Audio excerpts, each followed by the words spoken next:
بڑے سے بڑا مفکر، بڑے سے بڑا اچھا ادیب، عالی نسب شاعر جب بھی لکھتا ہے تو کتاب کے ابتدائیے میں مجبور ہوتا ہے لکھنے پر کہ میری کتاب کو امعان نگاہ سے پڑھیے، اگر کوئی غلطی، کوئی کوتاہی، کوئی سکم پائیں تو براہ کرم مجھے آگاہ کریں تاکہ آئندہ ایڈیشن میں اس کی اصلاح کر دی جائے۔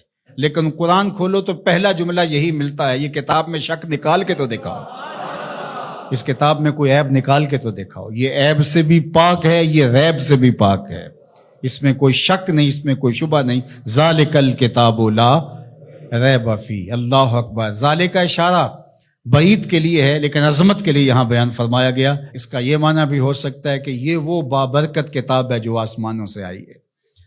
اللہ اکبر۔ یہ وہ کلام الہی ہے جس میں کوئی شک نہیں ہے۔ ہدی للمتقین، یہ کتاب متقیوں کے لیے ہدایت ہے۔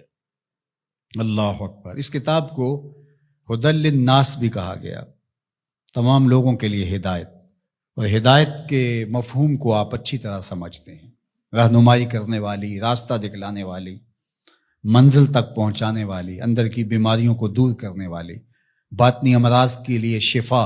یہ کتاب ہدایت ہے، نور ہے، روشنی ہے، اور آسمانی تحفہ ہے جو حضرت انسان کو عطا کیا گیا۔ ہمارے دکھوں کا مداوع ہے، ہمارے دردوں کا علاج ہے، ہماری زندگی کو خوبصورت اسلوب دینے کے لیے یہ کتاب نازل ہوئی ہے، طریقہ حیات ہے، ہمارے لیے یہ منشور زندگی ہے۔ اس کتاب کے ساتھ ہمارا جڑنا ہمارے لیے اللہ کی قربت کا سبب و ذریعہ بن سکتا ہے۔ تو کہا ہدی للمتقین، یہ ہدایت ہے کن کے لیے؟ للمتقین، متقیوں کے لیے، اللہ سے ڈرنے والوں کے لیے۔ متقی وہ ہے جو وہاں پایا جائے جہاں اللہ اسے دیکھنا چاہتا ہے، اور وہاں نہ پایا جائے جہاں اللہ اسے نہیں دیکھنا چاہتا۔ علماء نے تقوی کے درجے بیان فرمائے۔ شرک سے بچنا ایک صورت ہے تقوی کی، کبیرہ گناہوں سے بچنا یہ بھی تقوی ہے۔ مختلف لوگوں کے مختلف درجے ہیں، صغیرہ گناہوں سے بچنا یہ بھی تقوی ہے۔ جتنا منصب بڑا ہوگا اتنا تقوی کا معیار بھی اس کو اتنا بڑا رکھنا پڑے گا۔ امام اعظم علیہ رحمہ، آپ کسی سے قرض لینا تھا تو دروازے کو دستک دے کے آ کے گلی میں دھوپ میں کھڑے ہو گئے، تو کسی نے کہا حضرت دیوار کا سایہ پڑ رہا ہے تو آپ یہیں کھڑے ہو جائیں۔ کہا مکروز سے نفع حاصل کرنا یہی سود ہوتا ہے، تو میں اس ڈر سے سائے میں نہیں کھڑا ہو رہا کہ یہ کہیں مبادا سود نہ بن جائے۔ تو مختلف لوگوں کا مختلف تقوی ہوتا ہے۔ اللہ اکبر۔ تو شرک سے بچنا عام لوگوں کا تقوی یہ ہے، کبیرہ گناہوں سے بچنا تقوی کی یہ صورت ہے، صغائر سے بچنا یہ بھی ایک صورت ہے۔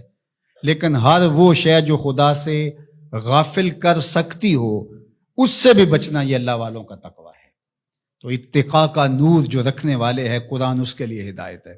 یہاں ایک سوال کھڑا ہوا، وہ یہ کہ قرآن نے ایک دوسرے مقام پہ فرمایا ہدی للناس، یہ قرآن ہدایت ہے لوگوں کے لیے، اور یہاں فرمایا متقیوں کے لیے ہدایت ہے۔ تو جو قرآن متقیوں کے لیے ہدایت ہے تو پھر لوگوں کے لیے جو ہدایت کہا گیا اس میں کیا فرق ہوا؟ تو بات یہ ہے کہ قرآن کی طبع کے اندر تو ہدایت ہی رکھی گئی ہے، قرآن تو نور ہی بانٹتا ہے، لیکن یہاں اس سے اکتساب فیض کون کرتے ہیں؟ وہ متقی ہیں۔ قرآن ہے ہدایت، سراپا ہدایت، لیکن جو کفار ہیں، مشرکین ہیں، وہ اس ہدایت کے سرچشمے سے کچھ حاصل نہیں کر پاتے، اس سرچشمے کے پاس بیٹھ کر کے بھی اندھیرے میں رہتے ہیں۔ لیکن جو متقی ہیں وہ قرآن سے نور حاصل کر کے اپنی زندگی میں چراغاں کر لیتے ہیں، یعنی اکتساب ہدایت متقی کرتے ہیں۔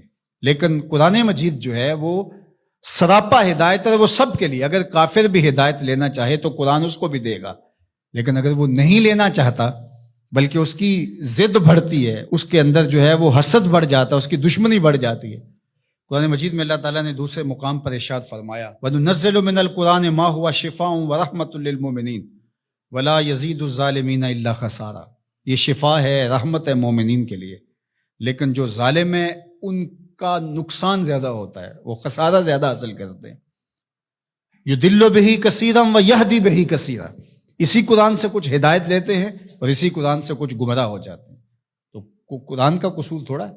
12 کے در لطافت تبش خلاف نیست، در باغ لالا رویت و در شورا بوم خاص۔ بارش کی فطرت کے اندر، طبع کے اندر کوئی اختلاف نہیں ہے، اس کے فردوس بدامہ قطروں کے اندر زندگی ہے، نور ہے، تازگی ہے، لطافت ہے، برکت ہے، حیات ہے۔ لیکن وہی بارش جب باغ میں برستی ہے تو لالا کے پھول پھوٹتے ہیں، گلاب مہکتے ہیں، کلیاں چٹکتی ہیں، یاسمین، نسرین، نسترن اور چمبیلی کے پھول بہار دیتے ہیں۔ اور وہی بارش جب گندگی کے ڈھیر پہ برستی ہے تو تعفن پھیلتا ہے، بدبو پھیلتی ہے۔ تو اب قصور بارش کا ہوا یا اس گندگی کے اندر چھپی ہوئی غلاظت کا؟ اس لیے قرآن ہے شفا، سراسر شفا ہے، سراسر نور ہے، سراسر روشنی ہے۔ لیکن اس کے لیے کیسے ہوگا جس کے اندر کفر کی بدی چھپی ہوئی ہے اور وہ جس سے روشنی لینا ہی نہیں چاہ رہا۔